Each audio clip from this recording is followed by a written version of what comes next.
మాజీ మంత్రి గుడివాడ అమర్నాథ్ వ్యాఖ్యలను ఎమ్మెల్యే వేమిరెడ్డి ప్రశాంతిరెడ్డి ఖండించారు. గుడివాడ వ్యాఖ్యలను మహిళలను కించపరిచేలా ఉన్నాయన్నారు. మహిళలను గౌరవించే దేశంలో మహిళలపై అనుచిత వ్యాఖ్యలు చేయడం బాధాకరమన్నారు. మహిళలను కించపరిచే వారిని ఎన్నికల్లో ఓడించి తగిన బుద్ధి చెప్పాలన్నారు ఎమ్మెల్యే ప్రశాంతిరెడ్డి. వ్యక్తిత్వ హననానికి పాల్పడిన గుడివాడ అమర్నాథ్ని కఠినంగా శిక్షించాలని డిమాండ్ చేశారు.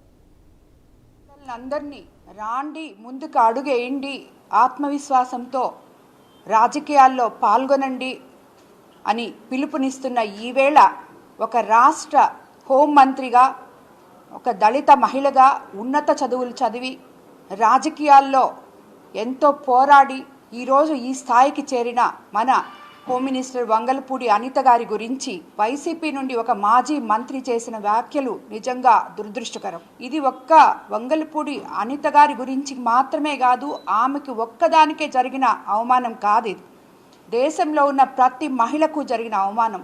అంటే వైసీపీ నాయకులకి జిల్లాలు, రాష్ట్రము వాళ్ళకి ఏది అక్కర్లేదు, ప్రతి ఒక్కరూ ఇదే పందాలో మాట్లాడుతున్నారు.